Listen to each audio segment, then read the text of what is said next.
اور جو کچھ اللہ نے تم میں سے کسی کو دوسروں کے مقابلے میں زیادہ دیا ہے اس کی تمنا نہ کرو۔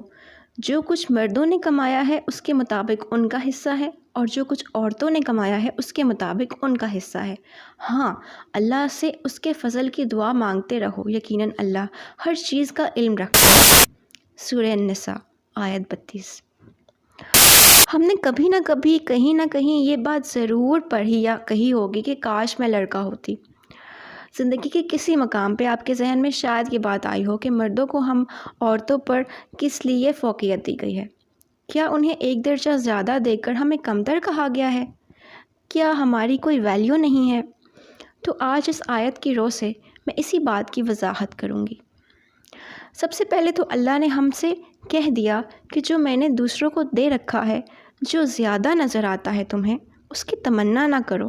کیوں کہا اللہ تعالیٰ نے ایسے؟ کیونکہ یہ ایک ایسی خواہش ہے جس کا پورا ہونا ناممکن ہے، اور ایسی خواہشیں جو پوری نہیں ہو سکتی ان کا نتیجہ پھر کیا ہوتا ہے؟ وہ انسان کو غلط راہ پہ لے جانے کا سبب بنتی ہیں۔ کیا ایک عورت مرد بن سکتی ہے؟ نہیں۔ کیا ایک مرد عورت بن سکتا ہے؟ نہیں۔ کیوں؟ یہ تقسیم کیوں ہے؟ اگر ہم خود پہ غور کریں، مرد خود پہ اور عورت اپنی ذات پہ، تو ہمیں معلوم ہوگا کہ اللہ نے ہمیں بہت مختلف بنایا ہے۔ ہمارے کام، ہماری ذمہ داریاں، ہماری سوچ سب مختلف ہیں۔ مرد گھر سے باہر کی ذمہ داریوں کو جس احسن طریقے سے ادا کر سکتے ہیں وہ ایک عورت نہیں کر سکتی، اور جس طرح ایک عورت اپنے گھر کی ذمہ داری کو، ایک نسل کی پرورش کی ذمہ داری کو پورا کر سکتی ہے، وہ ایک مرد نہیں کر سکتا۔ اس کا مطلب یہ ہرگز نہیں ہے کہ دونوں میں کسی شے کی کمی ہے، بلکہ دونوں کو ان کی ذمہ داریوں کے مطابق صلاحیت دی گئی ہے۔ نہ تو مرد کا کام کمتر ہے، نہ ہی عورت کا۔ تو ایسے میں اگر ان دونوں میں سے کوئی اپنی ذمہ داری چھوڑ کر دوسرے کی طرح بننا چاہے تو پھر کیا ہوگا؟ معاشرے میں بگاڑ ہوگا، کیونکہ جو نظام چل رہا ہے اس میں مرد عورت دونوں کا کردار بہت ضروری ہے۔ اگر ایک کی طرف سے بھی کمی ہوگی تو مسئلہ تو ہوگا نا پھر۔ تو اس سے پتہ یہ لگتا ہے کہ دونوں کا کردار اس دنیا کے لیے ضروری ہے۔ کسی ایک کی کمی بھی بگاڑ کا سبب بن سکتی ہے۔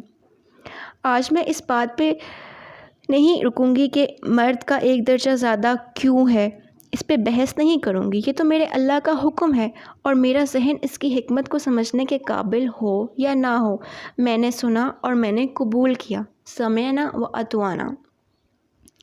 پھر اللہ تعالیٰ فرماتے ہیں جو کچھ مردوں نے کمایا ہے اس کے مطابق اس کا حصہ ہے، اور جو کچھ عورتوں نے کمایا ہے اس کے مطابق اس کا حصہ ہے۔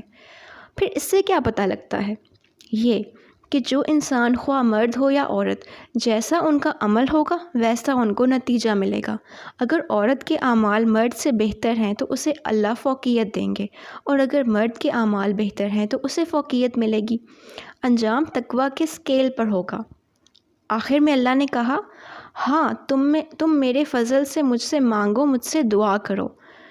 ایک بات میں آپ کو یہاں سمجھا دوں کہ اجر وہ ہوتا ہے جو ہمیں ہمارے اعمال پہ ملتا ہے، مگر فضل ایکسٹرا ہے، یعنی اجر اعمال کا بدلہ اور فضل ایکسٹرا نعمتیں اللہ کی طرف سے، اس کا کرم۔ تو اللہ کہتے ہیں تم دوسرے کو دیکھ کر اس کی تمنا نہ کرو، بلکہ مجھ سے فضل کی دعا کرو، مجھ سے مانگو جو مانگنا ہے۔ ہمیں اللہ کی تخلیق اور اس کی تقسیم پر راضی رہنا چاہیے۔ اجر ہر ایک کو اس کی تقسیم کے لحاظ سے نہیں بلکہ اعمال کے لحاظ سے دیا جائے گا۔ اللہ ہم سب کو ہدایت کا سچا راستہ دکھا دے، آمین۔ اللہم صلی علی سیدنا محمد وعلی آل سیدنا محمد وبارک وسلم۔